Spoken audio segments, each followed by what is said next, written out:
avec Spring. Donc je reste toujours l'écosystème. C'est très important parce qu'il se trouve que avec Spring AI, c'est très simple d'intégrer donc l'intelligence artificielle avec vos applications d'une manière générale. Donc je vais créer un projet. Je vais créer un projet Spring Initializer que je vais appeler par exemple voilà, Prompt Engineering. Prompt Engineering par exemple N7. Alors je crée un projet Maven. Je vais utiliser Java 21. Next. Et j'ai besoin d'un certain nombre de dépendances. Je nomme les dépendances, donc Spring Web. Et je vais utiliser donc OpenAI. Donc ici donc Spring AI. Alors si vous faites Spring AI, vous voyez donc Spring AI, vous avez beaucoup d'API. Par exemple, si vous voulez utiliser OpenAI, donc voilà, donc vous avez donc l'API OpenAI qui vous permet de communiquer avec OpenAI. Vous avez donc Llama, vous avez Mistral, Mixtral, vous avez plein. Donc vous avez quasiment tout ce qu'il faut pour pouvoir interagir avec les LLMs d'une manière générale. Alors, dans un premier temps, je vais utiliser donc Llama, plutôt OpenAI, après on va utiliser Llama. Je vais créer un projet. Alors, si vous regardez le fichier prom.xml, donc vous allez trouver donc les dépendances principales, c'est ça.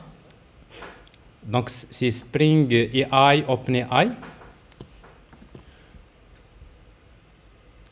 Alors, quelle version de Spring OpenAI? Voilà, donc ici nous utilisons la version 1.0.0 M1. Donc il se trouve que cette version-là, donc il y a des nouveautés qui ont été ajoutées, donc je vais vous en parler. C'est très intéressant, je pense. Alors, une fois que vous créez votre application, vous allez déjà remarquer ce qu'on va faire, c'est qu'on va créer une simple application Java pour d'abord faire un test et après on va créer un REST controller. Test OpenAI.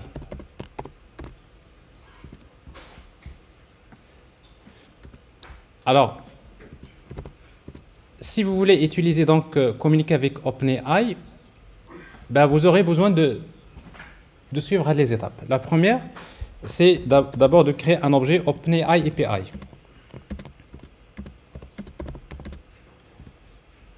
Donc, pour communiquer avec l'API API OpenAI, il vous faut une clé. Maintenant, cette clé-là, il faut l'avoir. Alors, où est-ce que vous allez trouver cette clé? Alors, ici, donc, je dois revenir vers OpenAI, ici, plateforme OpenAI.com.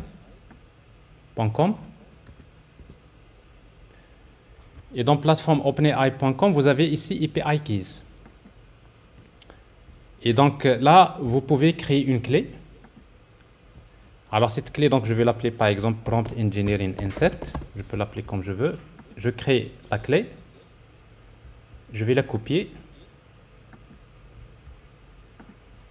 Et je vais l'utiliser ici.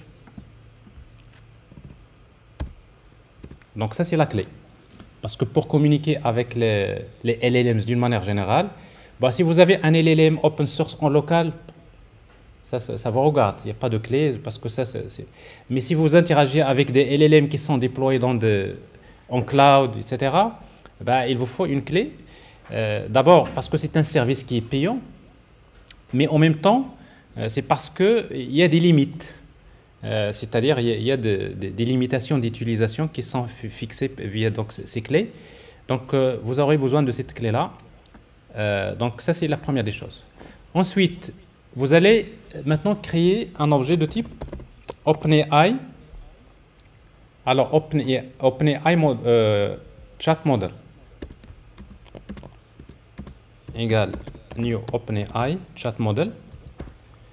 Et vous lui donnez comme objet OpenAI, mais vous pouvez lui donner un ensemble de paramètres, notamment quel LLM que vous allez utiliser, GPT 3.5, GPT 4, la température, max tokens. Donc tous ces paramètres-là, on va les préciser ici, dans ici OpenAI Options,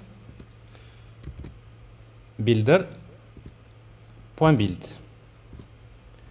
builder, vous pouvez spécifier des paramètres. Par exemple, max tokens. Alors, je vais lui dire par exemple 4000. Température. Je vais utiliser la température 0, etc. Mais la température, ça doit être un float. C'est pour cela il faut mettre un F, 0 float. Donc, j'ai créé un objet OpenAI Chat Model qui va me permettre de communiquer avec le modèle. Ici, donc, je n'ai pas spécifié le modèle, je vais utiliser with model. Alors, je vais utiliser ici GPT, par exemple, GPT-4o. Attention, for o, c'est payant. Donc, et ça, c'est juste, tout à l'heure, je vais y revenir parce que si vous testez directement avec GPT-4o, alors ça, c'est pas de, ça va pas marcher pour vous.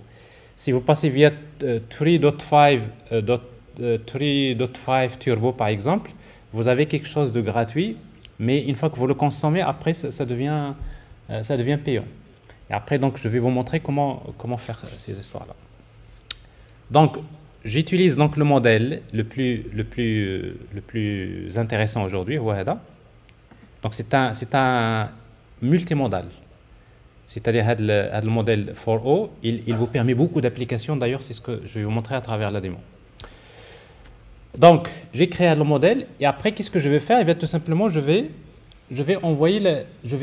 créer un prompt. Mais pour créer un prompt, ben, il me faut créer system message et user message. Alors, pour créer un system message, vous avez un objet qui s'appelle system message égale new system message. Donc, vous pouvez mettre le system message ici. Alors ici, donc, je vais utiliser une chaîne de caractères multiligne comme ça. Ben, je peux prendre un exemple. Par exemple, je vais lui dire donne-moi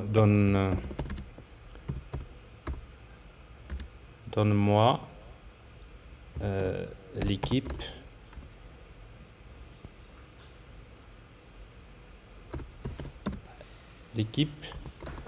qui a gagné la Coupe du monde du foot de l'année. Mais quelle année? On va la préciser, user input de l'année qui sera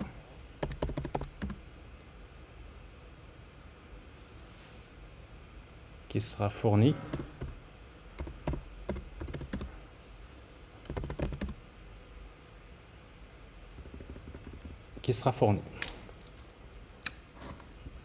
Bon, j'écris n'importe quoi. Et après, je vais lui dire, par exemple, je veux le résultat. Je veux le résultat au format JSON, par exemple, sous la forme suivante. Le nom de l'équipe.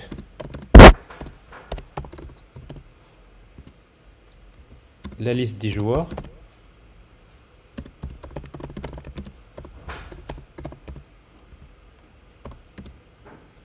Le pays, le pays organisateur. Voilà, je fais n'importe quoi. Donc, c'est system message, ok, d'une manière générale. Mais ce system message là, donc je vais utiliser le même prompt, mais pour des années qui sont différentes. Donc ici, donc après, je vais créer un user message. Alors user message égale ici new user message. Alors ici donc qu'est-ce que je vais préciser? L'année.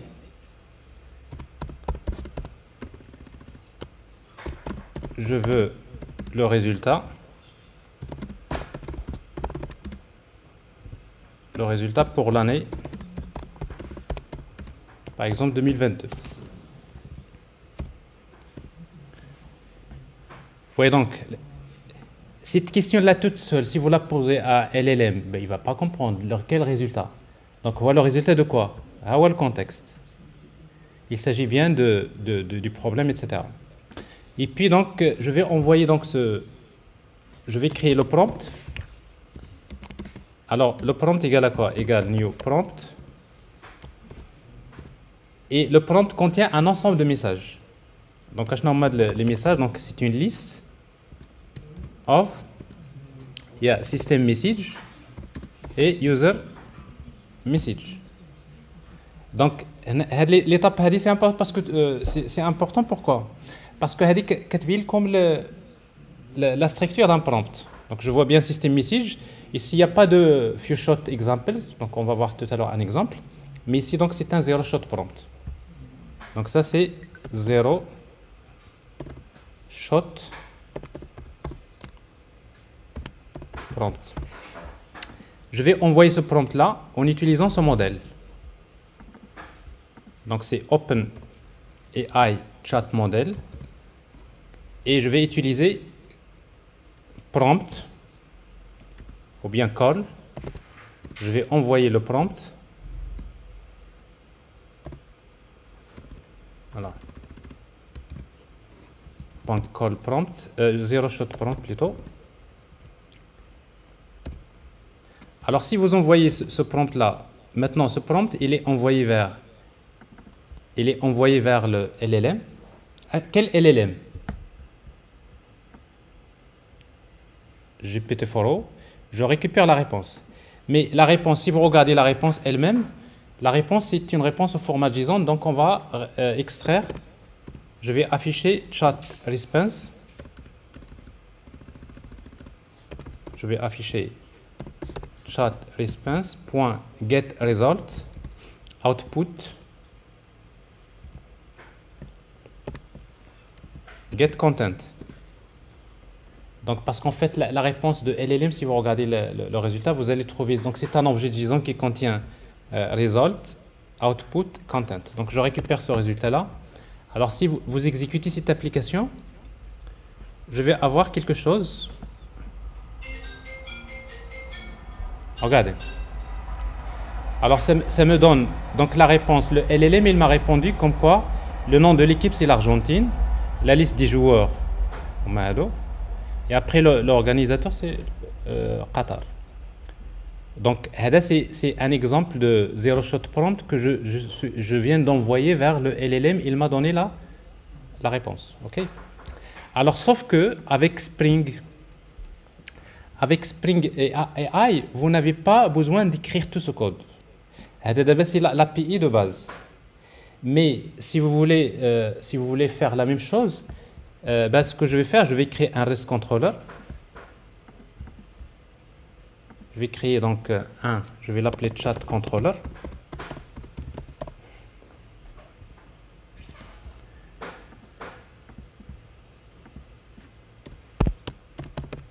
Je vais créer un REST controller dans lequel, tout simplement, j'ai besoin, vous pouvez injecter un objet qui s'appelle chat client.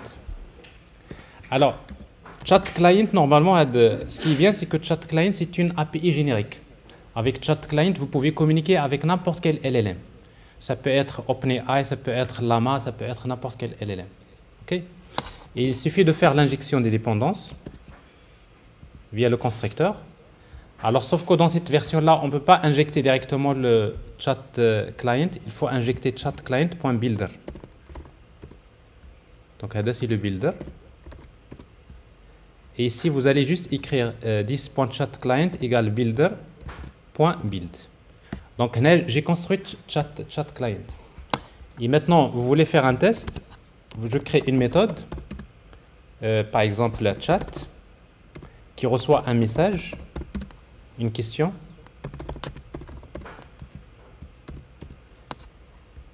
Vous voyez donc, je vais utiliser ici getMapping. Alors getMapping par exemple /chat. J'envoie la question. Ou la question c'est LLM où je voudrais recevoir la réponse. Et bien qu'est-ce que je fais? Je vais faire tout simplement return chat client .prompt qu'est-ce que je veux? Watch system message ou la user message? User. Donc la question de l'utilisateur, c'est tout simplement c'est la question. Je veux la réponse. J'appelle call. content. Vous voyez, donc c'est plus simple. Donc tout le code que j'ai montré tout à l'heure, finalement, il est... Parce que ce qui m'intéresse ici, l'API, c'est que je veux envoyer une requête vers le modèle, mais ici, je ne connais même pas où ChatGPT ou la Llama. Ou là. Alors maintenant, si vous essayez d'exécuter cette application-là, si vous essayez d'exécuter l'application, vous allez voir que ça va pas marcher, parce qu'il va vous demander quelle est la clé à utiliser. Donc il vous dit, il vous faut OpenAPI Key. Alors ici, donc, je vais la préciser dans le fichier Application Properties. Ici, avec Spring OpenAI Key, vous prenez la clé que j'ai copiée tout à l'heure, ici.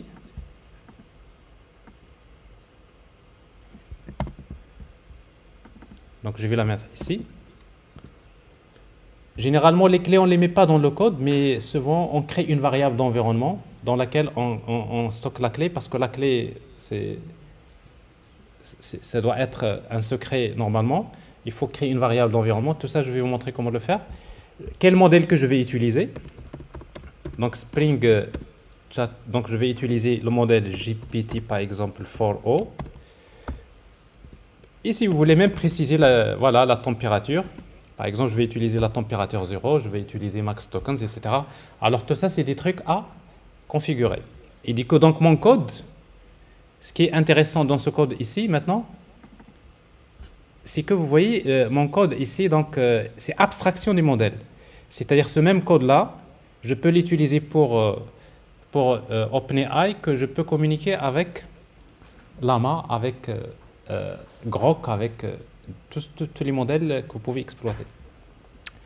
Donc, qu'est-ce que je vais faire? Donc, je vais démarrer. Monsieur, oui? s'il vous plaît, dans ce cas, comment on définit le système message? Alors, si vous voulez, ici, donc, vous avez un prompt sans système message. Donc, vous pouvez ajouter ici système. Ici, donc, c'est un système message qui est vide. Vous voyez, donc, système message, ça, c'est la question utilisateur.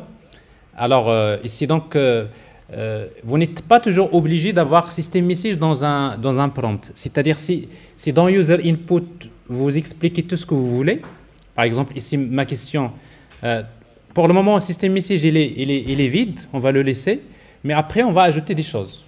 Et après, vous allez voir un peu ce qui va se passer. D'accord, merci, monsieur. Alors, je démarre l'application. Alors, qu'est-ce que j'ai fait? Alors, j'ai le fichier Application Properties. Ah, vous voyez donc, vous ne m'avez pas averti. J'ai utilisé Stability OpenAI Key. C'est pas ça. C'est Spring AI OpenAPI Key. Donc, je démarre. Mon application est démarrée. Donc, je vais la tester avec un navigateur.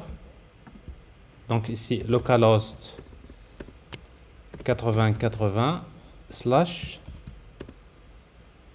chat. Et maintenant, je vais envoyer un paramètre qui est la question. Alors, c'est quoi la question? Je vais lui demander, par exemple, je vais lui demander quoi?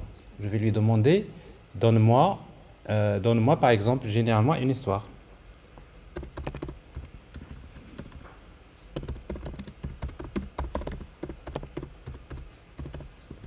Je fais juste n'importe quelle question. Donc, vous voyez, donc, cette question que je suis en train d'envoyer à mon application, c'est mon backend, c'est lui qui va communiquer avec le LLM. Il récupère la réponse et il vous dit « il était une fois », etc. etc. Bon. Vous voyez, donc, ici, donc, votre application vous a donné une histoire, mais derrière, qu'est-ce qui a généré cette histoire? C'est LLM. Alors maintenant, je vais lui dire « je veux la liste des joueurs ». OK? Je veux par exemple l'équipe qui a gagné la Coupe du Monde et je voudrais qu'il me donne le résultat, etc. etc. Donc si je sais comment mon application que je développe, ça permet de faire ça, ben c'est là où je vais utiliser System Message ici.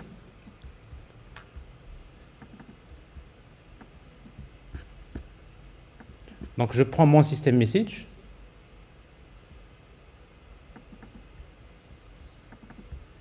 Ce que j'ai fait tout à l'heure, c'est ça.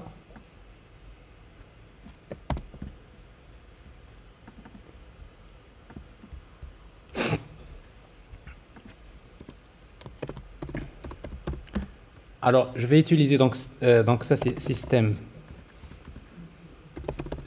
message égal à ça. Donc ça c'est système message. Donc là je vais mettre quoi? Système message. Pas de parenthèse ici. Ok, on y va.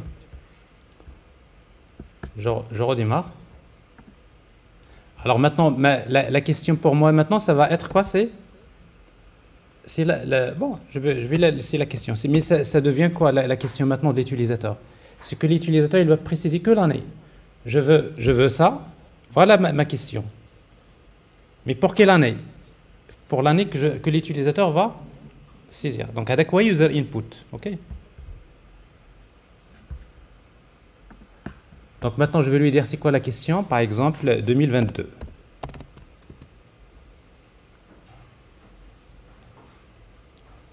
Vous voyez donc là il me donne le résultat. C'est du JSON, mais pour lui il suppose que le résultat c'est du HTML. Donc si vous voulez voir ça en format texte, vous pouvez utiliser produces. Produces égale media type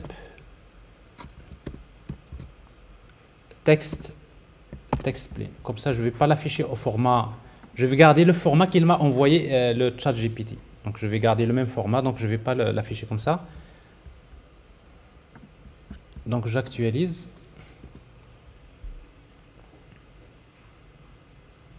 Ouais. Alors ça me donne donc ici le nom de l'équipe, etc. Donc je vais lui dire, je veux pour l'année 2020. Il n'y a pas de 2020, 2018. Alors 2018 c'est en Russie. Qui a gagné? C'est la France. Par exemple en 2010, 2014. C'est en Brésil, etc. Bon, je suis juste... qui a gagné, c'est l'Allemagne. Et vous avez la liste des joueurs. Alors, ça c'est le... vous voyez donc, ça c'est comment exploiter le LLM de cette façon-là. Mais, après, il y a quelque chose de très important, regardez bien. La version de OpenAI, la dernière version, il y a quelque chose de très intéressant, c'est que on peut, au lieu de lui dire voilà, je veux le résultat au format JSON, de préciser dans le prompt, de préciser les attributs, etc., ce que vous voulez. Regardez ce qu'on va faire. On va créer une classe qu'on va appeler par exemple team. Je vais créer une classe team. Je vais créer un package model.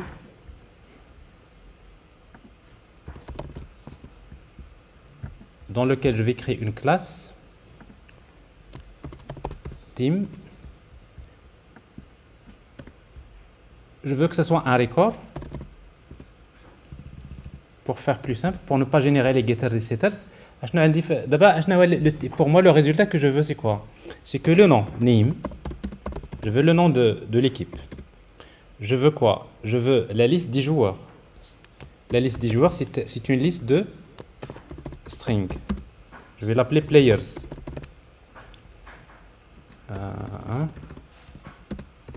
Players. Virgule.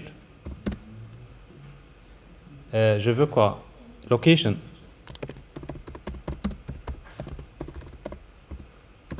Et je veux l'année. Int year.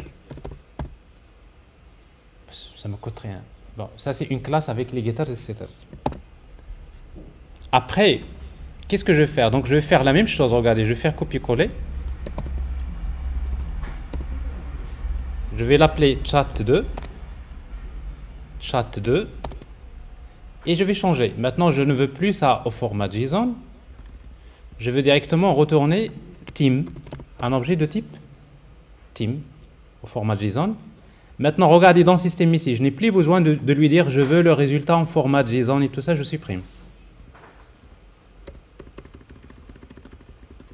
C'est vraiment intéressant. Parce que ça, c'est, si vous voulez, c'est l'une des nouveautés de Spring AI. Regardez, je lui donne que donne-moi l'équipe qui a gagné la Coupe du Monde de football de l'année qui sera fournie. Alors, maintenant pour le prompt, qu'est-ce que je vais lui dire? Je vais lui dire prompt. System message, c'est quoi? C'est system message. La question, c'est la question. OK? J'envoie call. Mais je dois lui donner comme quoi, pour le résultat que j'attends, il est de quel type? Team. Alors pour cela, je vais ajouter ici .entity. C'est quoi la classe? C'est team.class. Alors avant de faire call, normalement, ça doit être comme ça. User.call d'abord. .entity. C'est team.class. Et à la fin, je fais directement content.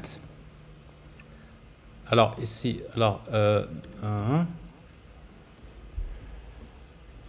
c'est tout.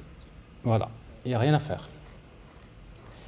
Ce qui est intéressant, c'est que le Spring AI, dans le système message, c'est lui qui va ajouter, dans le système message, il va ajouter comme quoi je veux un résultat au format JSON. Et ce format JSON, qu'est-ce qu'il contient? Je nomme les attributs. On met les attributs que j'ai ici dans cette classe.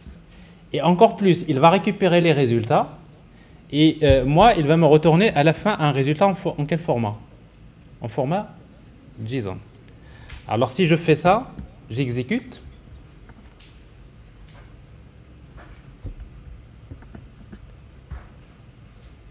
Alors si j'appelle cette fois-ci chat2,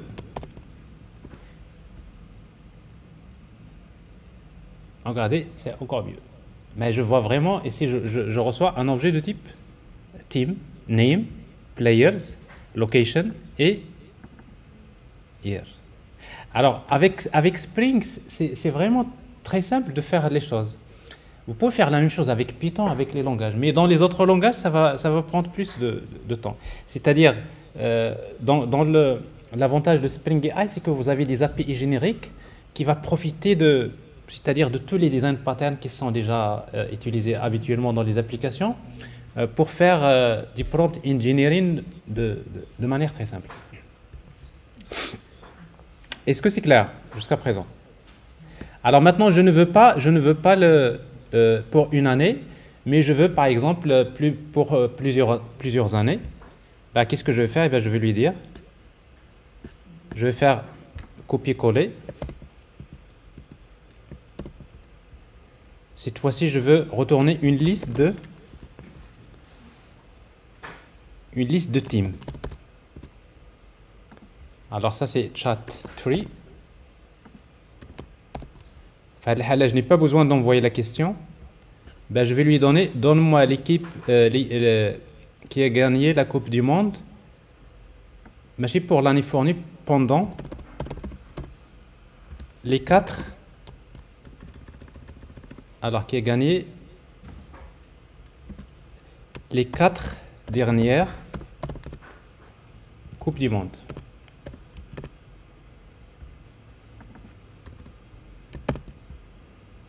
Alors ici, donc, il n'y a pas de... Ici, donc, vous avez que System Message. OK? Vous avez System Message. User Input, on n'a pas besoin d'envoyer parce qu'en fait, la question, elle est la même. Et après, mais par contre, le résultat, il faut, au lieu d'utiliser ici Team, on va utiliser New. C'est une liste. C'est pas Parameterized Reference Type. Alors, je supprime tout ça. Et ça vous donne quelque chose comme ça. C'est-à-dire, je vais lui dire, j'attends le résultat sous forme de quoi? D'un type paramétrisé. De quel type? C'est liste de team.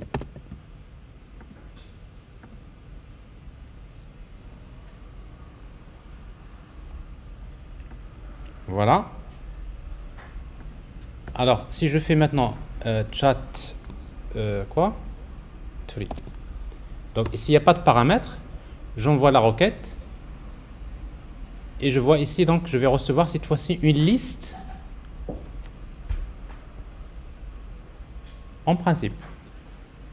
Voilà. Je vois une liste. L'Argentine, players pour quelle année? 2022. La France, voilà les joueurs qui pour quelle année? La Russie. L'Allemagne pour l'année 2014. L'Espagne pour l'année 2010. Et ça, c'est pour les applications d'entreprise, ça c'est vraiment très utile. Pour le moment, vous voyez juste comment collecter les résultats, mais après, on va voir que tout ça, on va vraiment tirer profit de nos éléments par la suite. Alors, ça c'est un premier test. Alors juste, je dois vous rappeler une chose qui est très importante. Si vous faites vous-même votre test, peut-être, si vous n'avez pas une clé, vous ne pouvez pas utiliser OpenAI comme ça. Si vous allez vers plateforme OpenAI, vous allez trouver ici Setting. Alors dans Setting, vous allez il va falloir aller vers les... Vous voyez donc déjà, il y a Billing. D'accord? Et vous voyez que, par exemple, vous allez trouver 0. C'est-à-dire votre solde. Le solde, notamment, vous avez 0 $. Et quand vous atteignez généralement 0, après, il va vous commencer à vous donner des réponses que vous avez dépassé la limite. N'est-ce pas? Parce que c'est un service qui est payant. Donc, ce que je vous recommande, si vous avez, et ça, ça ne devrait pas vous coûter beaucoup, si vous avez un moyen, c'est tout simplement de dire ajouter, vous allez charger votre compte OpenAI, vous cherchez si vous avez un moyen de charger, vous mettez 100 dirhams, pas plus, d'accord? C'est un montant, vous allez donner juste, vous allez charger un montant de 100 dirhams. Moi je mets 500 dirhams, mais ça me prend beaucoup c'est-à-dire le temps de le consommer, c'est-à-dire bon, depuis d'ailleurs beaucoup de fois, donc j'ai toujours, c'est-à-dire le système de tarification que vous le connaissez, c'est-à-dire ça se compte en millions de tokens. Donc c'est-à-dire si vous mettez un montant de 100 dirhams par exemple, vous pouvez l'utiliser pour faire vos tests. C'est très important, même s'il y a des modèles open source, faites les tests d'abord avec OpenAI. Pourquoi? Parce que pour les entreprises, on a toujours besoin de voir avec OpenAI qu'est-ce que ça donne. Parce que c'est les meilleurs résultats généralement, ils sont donnés par OpenAI. Et après, et vous testez avec l'open source. Et si vous voyez que l'open source, ça vous donne des résultats satisfaisants, ben vous allez faire Llama. Donc aujourd'hui, je n'aurai pas le temps de vous montrer comment utiliser Llama. La prochaine fois, donc, je vais vous montrer comment le faire. Donc je reste toujours sur OpenAI. OK? Mais l'étape hadith, il faut la régler pour votre cas. Alors, maintenant, donc ça c'est, qu'est-ce que j'ai ici? Donc j'ai ça. Alors, GPT-4, mais vous pouvez, par exemple, si vous voulez communiquer avec Daily, notamment si vous voulez générer des images. Parce qu'en fait, GPT-4o, déjà c'est un modèle, c'est un multimodal. Regardez ce que je vais faire. Je vais créer je vais faire quelque chose d'intéressant, regardez. Je vais prendre une image.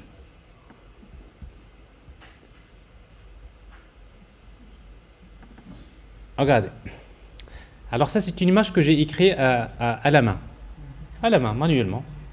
Un texte. Mon salaire mensuel est 12 600 dirhams. Je paye un loyer mensuel de 3 000 dirhams. La scolarité de mes enfants me coûte 2 000 dirhams. Ben, c'est pas vrai, moi, je mets n'importe quoi. Le reste de mon salaire est dépensé dans l'habillement, nourriture. Vous voyez, donc ça, c'est vraiment des notes manuelles. Alors maintenant, ce que je vais demander à ChatGPT, je vais lui envoyer une image là. Je vais lui demander de m'extraire des informations très utiles à partir des documents non structurés. Ben, je prends cette image, copier.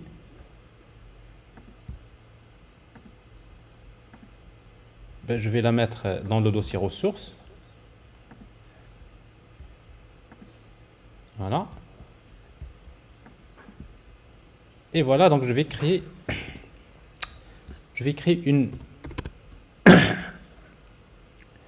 une méthode qui permet de retourner par exemple un string dans un premier temps. Je vais l'appeler OCR.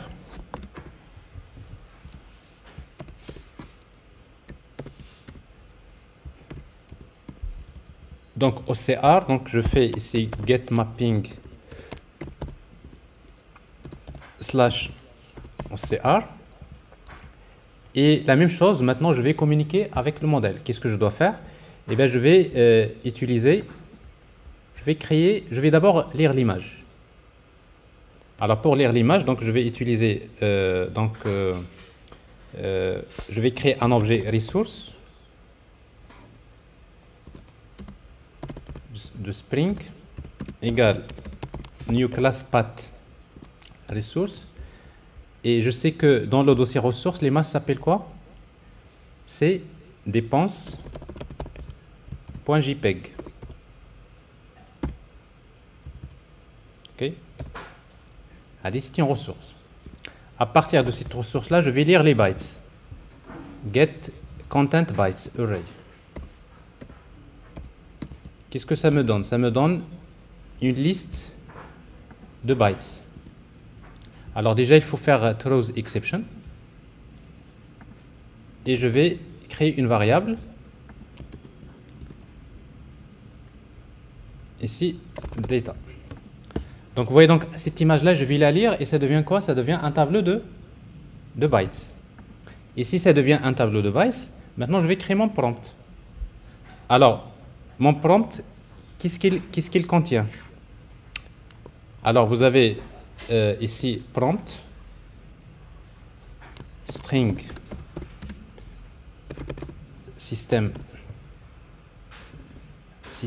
message. Alors pour moi system message, qu'est-ce que je vais lui dire? La tâche. Je vais lui dire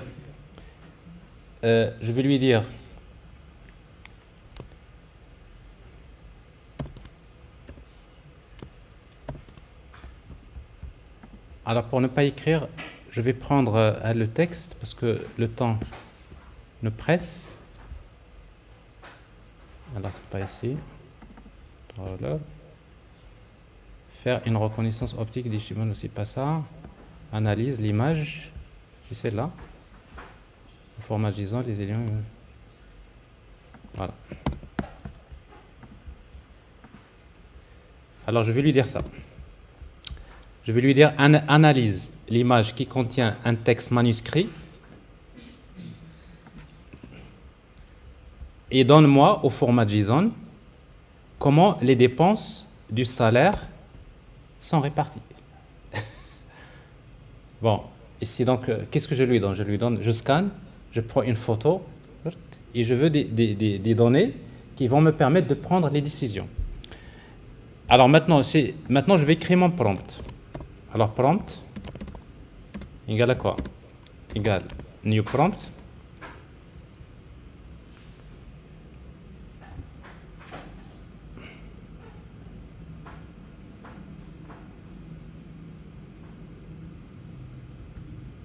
Ok.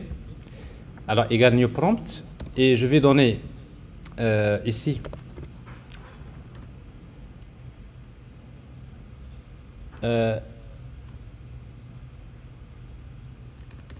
je vais créer system message. Bon, user message égale new user message. Regardez. Alors, Kena user message, je lui donne le message, mais regardez. Liste de médias. C'est-à-dire, je peux envoyer une question à ChatGPT et je lui envoie des photos, des images, des médias, c'est des audios, etc. Alors ici, donc, je vais écrire donc ici user message. Achnaoui user message. Wow.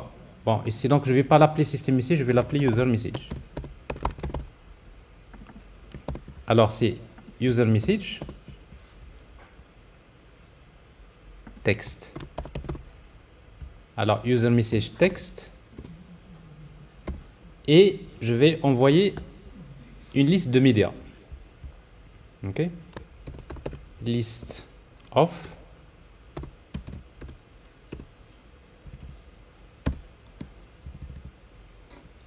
Alors, qu'est-ce que je vais un new media. New media. OK. Le média, il est de quel type? Donc, je vais utiliser MIME. MyPype utilise JPEG, c'est un format JPEG. Et le media, c'est quoi les données? C'est data. Alors, il est deprecated, il sera remplacé par autre chose dans la prochaine étape, mais pour le moment, il marche. Media. Mais c'est pas une erreur, même si c'est souligné en rouge, il vous dit juste il est deprecated, et dans la prochaine version, il sera remplacé par autre chose. Donc, qu'est-ce que j'ai ici? Donc, j'ai un user message dans lequel il y a le texte, mais il y a une image. Ben, je vais envoyer maintenant ce prompt là. Je vais créer mon prompt. Là directement, je vais utiliser return. Donc c'est chat client prompt user. Non, il faut que ça soit un prompt. Alors je vais utiliser prompt ici égale new prompt de user message. Et après donc je vais envoyer le prompt et je fais directement call content. Voilà.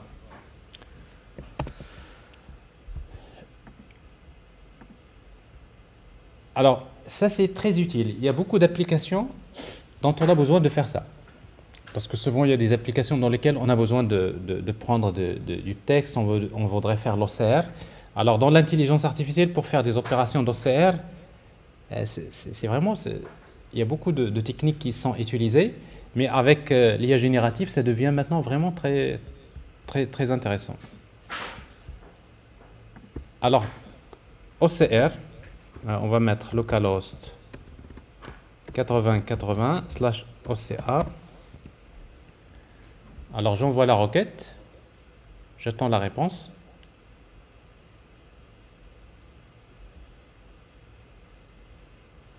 Alors regardez-moi cette histoire-là. Voici la répartition des dépenses. Donc basé sur le texte manuscrit de l'image des ANA, le salaire mensuel, regardez, c'est 12 600. C'est ce que j'ai bien dans l'image. Les dépenses, tout ça c'est... Alors si vous voulez voir le format, alors qu'est-ce que je vais faire ici? Je vais utiliser encore produces media type text directement comme ça, parce qu'en fait le résultat il me l'a envoyé au format JSON, donc je vais l'exploiter.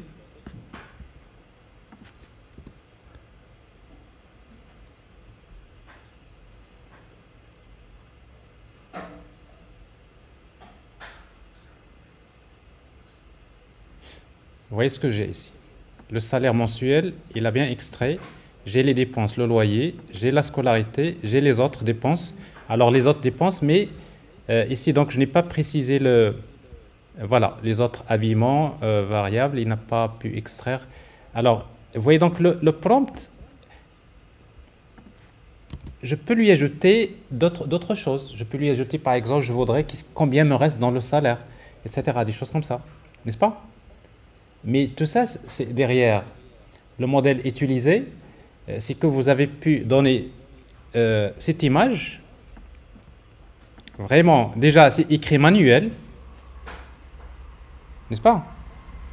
C'est écrit manuel, je l'ai en rotation.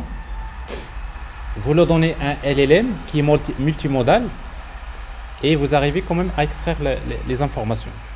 Alors maintenant, si vous voulez donner des résultats encore plus intéressant, ben, ce que vous pouvez faire, c'est de créer comme tout à l'heure. Vous créez une classe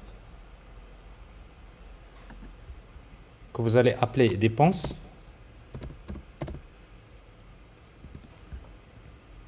Vous créez le record et vous mettez les informations dont vous avez besoin. Donc, je nomme les informations. Donc, salaire, standable. Donc salaire,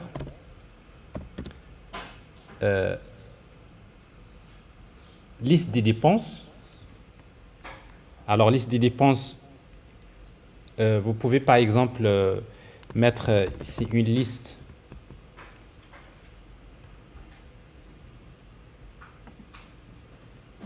Alors, liste de dépenses, une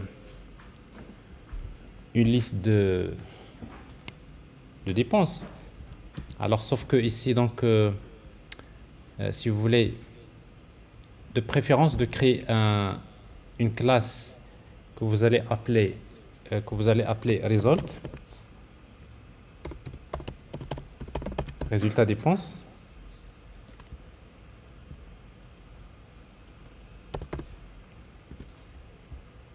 Ok. Alors ici, donc ça c'est un record. Alors résultat dépenses, donc vous avez le salaire.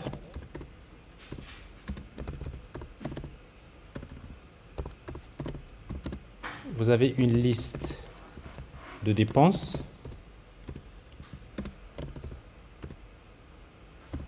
Vous avez par exemple le reste du salaire. Et après, donc, chaque dépense est définie par le type de dépense.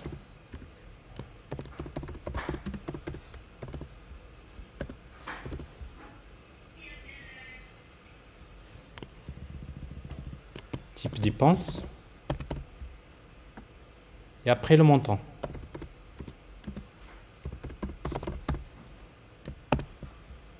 Bon, j'ai jamais essayé ce genre de choses, mais si ça marche, c'est vraiment ça va être très, très intéressant. Alors voilà. Alors maintenant, qu'est-ce que je peux faire dans mon contrôleur? Ben, je vais lui dire, donc voilà, tac, tac, tac, donc ça c'est le problème. Maintenant, je vais lui dire ici, donc qu'est-ce que j'attends? J'attends directement résultat dépenses. Ici, quand je fais prompt, je fais call et je vais spécifier entity. Alors entity, bon ici donc je peux pas faire entity ici. Là je peux pas le faire également parce que ici on va utiliser prompt point 1. Alors prompt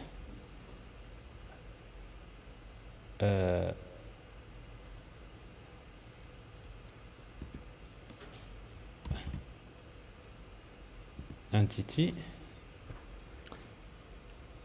c'est résultat dépenses point classe point content. Rien, tout ça. Mais il faudrait envoyer le prompt ici. Mais si vous mettez le prompt, là, ça ne tient pas. Donc là, je suis obligé d'appeler la méthode user message. Et comme ça devient, là, ça devient donc message, liste de messages directement. OK. Et là, je mets user message. Là, ça marche.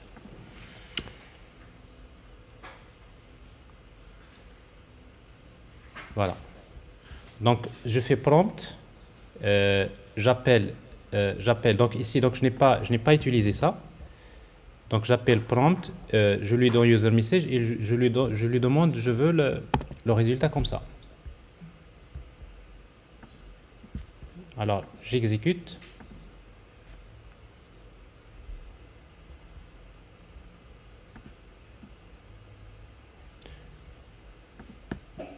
Alors, OCR.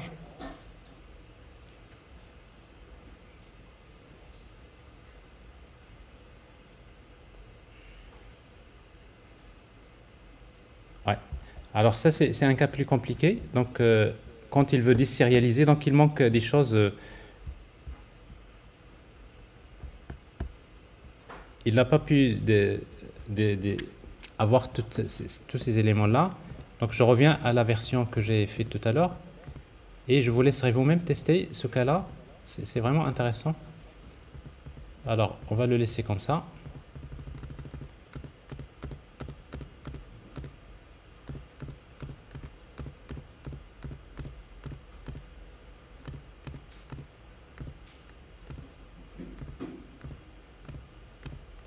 Voilà. Là, ça marche plutôt bien. Et donc, vous pouvez donc tester avec d'autres images. Juste une dernière, donc et après je m'arrête. Si vous voulez tester les images, par exemple, vous voulez communiquer avec DALL-E, par exemple, j'ai ici une méthode que j'ai faite, donc le temps est un peu serré. Je fais copier-coller. Je vais ajouter dans mon contrôleur cette méthode-là. Regardez ce que je vais faire. Donc, je vais generate image. Je vais demander de générer l'image. La méthode, je voudrais qu'il me retourne l'image. Donc, l'image, c'est quoi? C'est un tableau de bytes. L'image, il est de quel type? C'est PNG. Et bien, je fais ça. OpenAI image API. Donc, cette fois-ci, tout à l'heure, donc cette fois-ci, je vais utiliser OpenAI image. Parce que OpenAI chat et après OpenAI image. Maintenant, vous avez une API qui va communiquer avec un modèle génératif des images et non pas un modèle génératif du texte. Donc OpenAI Image API, donc j'utilise l'API, je crée le modèle OpenAI Image Model avec cette API-là.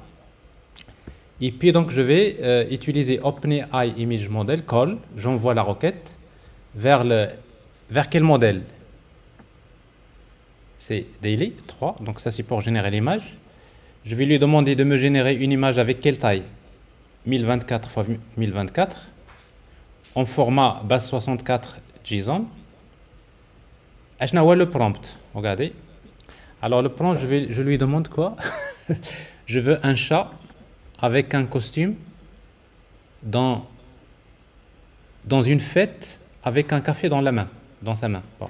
Ça, vous voyez, donc, c'est un modèle plutôt text-to-image. Donc, le prompt, c'est un texte. Le résultat, c'est quoi? C'est une image. Alors, je récupère le résultat, la réponse. Alors, la réponse, c'est une image en format string que je vais convertir, parce que comme c'est en base 64, je vais utiliser base 64 decoder, je vais la décoder. Comme ça devient un tableau de bytes. Et je vais retourner ce tableau de bytes. Ici, c'est l'image. Vous voyez, donc c'est pas compliqué. Alors ça, c'est un exemple de méthode qui fait de faire des prompt engineering, mais en se basant sur un modèle génératif des images. Alors je vais démarrer ça. Et je vais lui demander de faire generate image.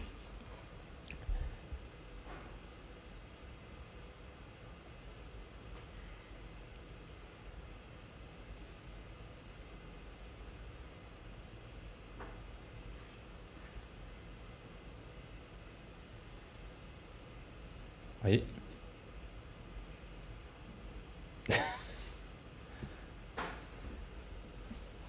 Alors, c'est le prompt. Vous voyez, donc le prompt, c'est un ensemble d'instructions qui expliquent le problème.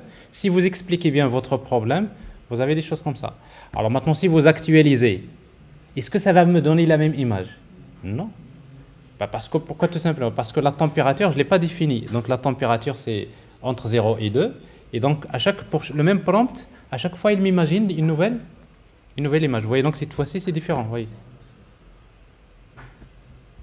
Parce que je lui ai dit, je veux un chat avec un costume. Regardez, avec un café dans la main droite. Bon, ça donne ça. Alors, il y a quelques années, c'était impossible d'imaginer ce genre de choses. Alors ça, c'est OpenAI. Si vous voulez générer donc du contenu en utilisant un open source, il y a Stable Diffusion. Donc ça, c'est pour les modèles open source, je vais les laisser pour la prochaine séance, d'accord? Alors avec Stable Diffusion, vous pouvez le démarrer en local et vous pouvez lui demander de vous générer des choses comme ça. Et donc pour des applications pour les gens qui font de la vision artificielle, dans le domaine de l'art et tout ça, souvent c'est très utile. Il y a beaucoup d'applications qui peuvent être très, très intéressantes à faire. C'est clair? Voilà. Alors, juste un dernier point, parce que c'est vrai, j'ai décalé, mais bon, Je suis obligé. Alors, comment exploiter le prompt, plutôt l'IA générative? Alors, pour exploiter l'IA générative, donc en résumé, vous avez trois façons pour faire ça. La première, c'est faire ce qu'on appelle few shot learning. Alors, c'est quoi few shot learning? C'est que few shot learning, ça veut dire que vous prenez un modèle générique, global, comme ChatGPT. Il est générique, ça veut dire quoi? C'est général. Il est entraîné avec des données n'importe. Et après, quand vous posez votre question, vous envoyez une question, un prompt. Et dans le prompt, vous avez quoi? Vous avez system message, exemple. Quelques exemples, c'est-à-dire c'est few short examples. Et après, vous avez user input. Donc, si vous envoyez pour un modèle générique, vous lui envoyez system message, few short examples et user query. Donc, le modèle, même s'il est générique, il est capable de vous donner des réponses. La preuve, c'est ce qu'on vient de voir. Donc, c'est user few short learning. La deuxième solution, c'est de faire ce qu'on appelle le fine-tuning. Donc, le fine-tuning. Le fine-tuning, c'est que j'ai un LLM générique, un modèle LLM générique, et après, je vais prendre un dataset, donc mon dataset, et je vais prendre ce dataset, je vais le donner à ce LLM générique, et je vais le réentraîner. Et quand je vais le réentraîner, ça va me donner un autre modèle LLM, mais c'est un LLM qui est spécifique. Spécifique, ça veut dire quoi? C'est un LLM qui est entraîné dans ce domaine spécifique. Donc, on a le problème avec mes données. Donc, j'ai créé mon LLM qui est spécifique à moi. Vous faites le donc quand vous allez lui poser des questions, vous avez l'application, vous envoyez zero shot prompt, c'est-à-dire je n'ai plus besoin de lui donner des few shot examples. Je lui donne juste le système message, user input, et après il me donne les bonnes réponses. Donc c'est très utile pour les entreprises. Parfois, je travaille dans un domaine bancaire ou un domaine spécifique à moi. ChatGPT ne peut rien me donner pour mon domaine. Donc, je peux utiliser ce qu'on appelle le fine-tuning. Un médecin généraliste, un médecin généraliste qui est généraliste, et après, on va le faire le fine-tuning pour que ça devienne un médecin spécialiste. C'est-à-dire, c'est un médecin. Il était généraliste, mais quand on a fait un fine-tuning, ça devient un médecin spécialiste dans un domaine bien précis. Et si je lui pose ces questions dans ce domaine précis, il me donne des réponses bien précises. Alors, c'est la deuxième solution. La troisième solution, c'est ce qu'on va voir la prochaine fois, c'est comment utiliser ce qu'on appelle RAG, Retrieval Augmented Generation. Il y a la partie la plus importante pour les entreprises, donc j'aurai l'occasion de vous la détailler la prochaine fois. Alors, qu'est-ce qu'on fait? Ce qu'on fait, c'est ça. C'est que maintenant, on va prendre les données non structurées de l'entreprise. Par exemple, les fichiers PDF. Vous avez des CV, vous avez des factures, vous avez toutes les données qui ne sont pas exploitées par l'entreprise. On va les prendre, des fichiers PDF. On va faire une opération qui s'appelle split. Donc, avec le PDF, on va le découper en plusieurs, ce qu'on appelle les chunks. C'est plusieurs morceaux, plusieurs petits morceaux. Pourquoi on va le découper en plusieurs petits morceaux? Parce que le LLM a deux contextes window. Avec le contexte window, il doit avoir la limite qui est fixe. Donc, quand je vais donner le texte au LLM, je ne dois pas dépasser la capacité maximale. Donc, ce qui fait mon fichier PDF, on va le découper en petits morceaux. Et après, on va faire ce qu'on appelle text embedding. Donc, le text embedding, les LLMs utilisent, c'est que le texte devient un vecteur. Donc, chaque chunk, il va être converti en un vecteur. Ou le vecteur, il garde la sémantique, il garde le sens du texte.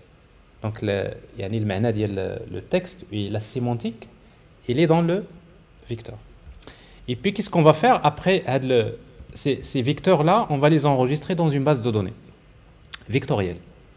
Alors, parmi les bases il y a beaucoup de SGBD maintenant qui supportent le format vectoriel. Par exemple, Postgres. Donc, la prochaine fois, on va utiliser Postgres ou bien ChromaDB. Il y en a beaucoup en tout cas. Donc, Pincon, MongoDB, tous les SGBD actuellement, les nouvelles versions supportent les bases de données vectorielles. C'est-à-dire, dans mon entreprise, j'ai tous mes fichiers PDF, je vais les convertir en vecteurs et je les stocke dans ma base de données. Jusque-là, ça ne sort pas de l'entreprise. N'est-ce pas? Alors, regardez maintenant. Maintenant, ce qu'on va faire, c'est que je vais créer une application. On va créer une application. Quand un utilisateur va poser la question, l'application, regardez, cette fois-ci, on ne va pas poser directement la question au LLM. Parce que, par exemple, si vous posez la question au LLM, vous lui dites donne-moi les performances de mon entreprise entre l'année 2022 et 2023. Si vous posez la question à un LLM, il va vous dire il ne peut pas répondre à ce genre de questions. Pourquoi? Parce que lui, il ne connaît pas votre entreprise, il ne connaît pas les données de votre entreprise. Donc, il ne peut pas vous apporter des bonnes réponses. Alors, si vous lui donnez ce genre de questions, vous allez tomber dans un problème qui s'appelle l'hallucination. Donc, le LLM, il va halluciner. Halluciner, ça veut dire quoi? الهلوسة.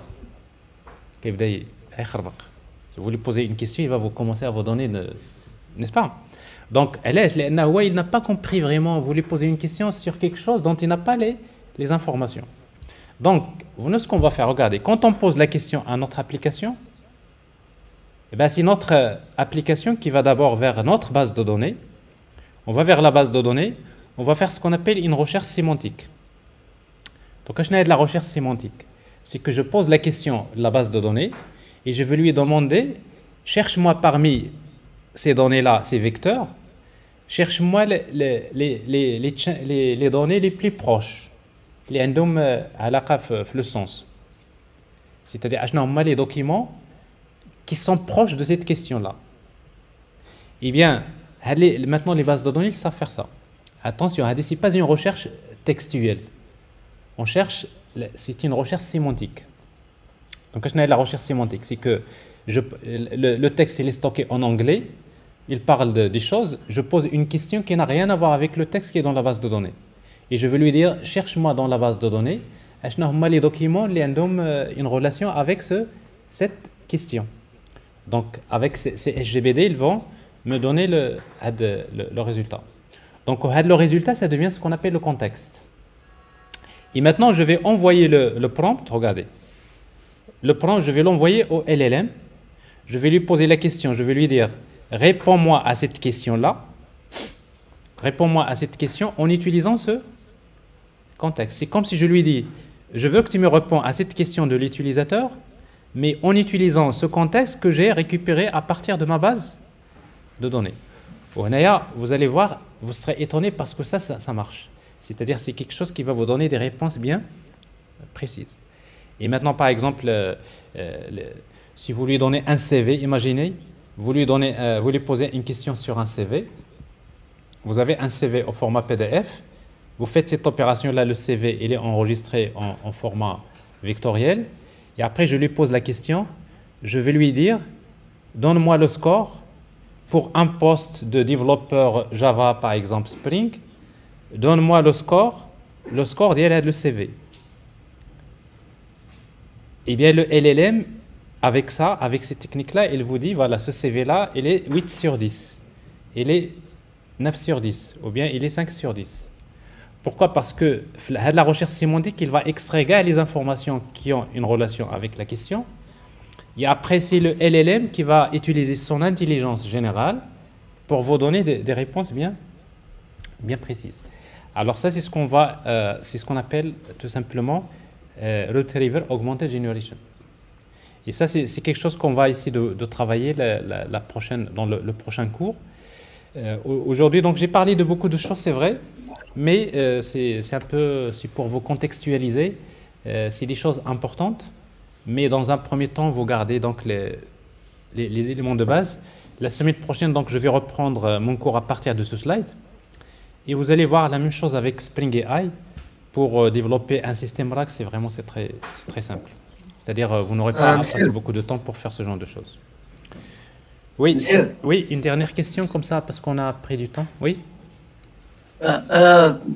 pour l'exemple de l'image qui contient le chat, oui. on a la possibilité de créer le front-end pour créer des Oui, باش نديرو داك لو ميساج ديال انشا انشا دون اون فيت زعما كاينه باش نديرو ماشي زعما ستاتيك نديرو في oui. كاينه ايتيزا. Oui, oui, c'est ça. Parce qu'en fait, tout ce que je suis en train de faire là, maintenant, vous allez créer après une application avec Angular, d'accord? Ou bien une application mobile, n'est-ce pas? Et si dans votre application mobile, Oui. vous allez saisir les données, vous envoyez la requête et vous allez voir ça. D'accord, merci beaucoup. Mais bien sûr, c'est fait pour ça.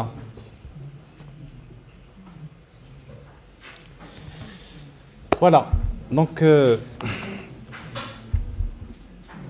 on va s'arrêter à ce niveau-là. Restez à votre place, je prends une photo.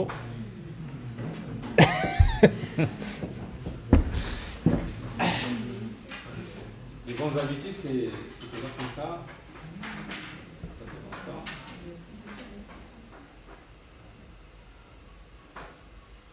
Voilà, ça marche. Voilà, bon appétit. Donc on a pris du temps, mais essayez de regarder ça pour la prochaine fois. C'est vraiment très, très utile. En même temps, on va dire joindre l'utile à l'agréable. Il y a un peu d'intelligence artificielle. Et il y a encore toujours le framework Spring et ce que vous faites. Et après, donc, ça vous donne des idées pour peut-être les projets, le genre de projets qui sont maintenant demandés par les entreprises. Comme la partie RAG, c'est très, très, très, très, très demandé. Donc, il va falloir qu'on travaille ça la prochaine fois. Voilà, bon courage. Allez, Sama.